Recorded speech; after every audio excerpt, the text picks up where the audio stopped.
And the father of modern psychology taught this. So when you see that someone is majoring in psychology, it's such an important book, because I know that obviously you're signing up for the major. I'm not accusing you of co-signing this, because we don't know the sources of any of these things. We think of Sigmund Freud and we just hear he's great. No, this guy was a professional gaslighter in chief.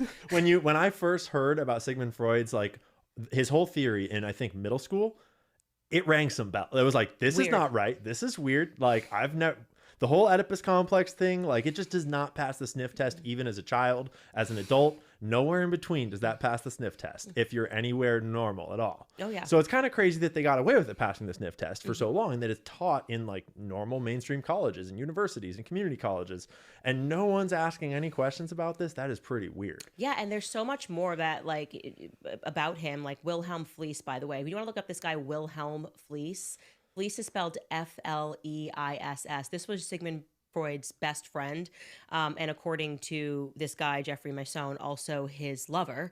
And he similarly molested his son, and so he was seeing all of these people. Wilhelm Fleece's son is Robert Fleece, and Robert Fleece came out and said that he was molested by his father. So there was an entire psychoanalytic community of disgusting people, and they created a social science, because that's what psychology is. It's a social science to see if you could gaslight people about their experiences. So it was the first thing that came to my mind when I was like, is Jordan Peterson just trying to gaslight me? And it produced a report, and people that were like, he didn't name names. He literally named my name, not only in the report, for saying Christ is king, which I'm like, you're going to pretend I became a Christian?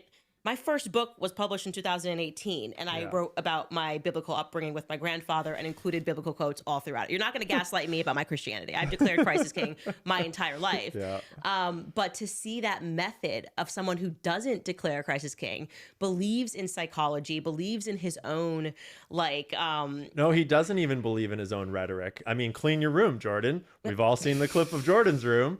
Like, raise your kids in a way that's like, and I mean, I don't even want to go into the other things that Jordan, like, pathologizing you, the healthy Catholic woman that's raising, soon to be 4 kids, versus pathologizing Jordan.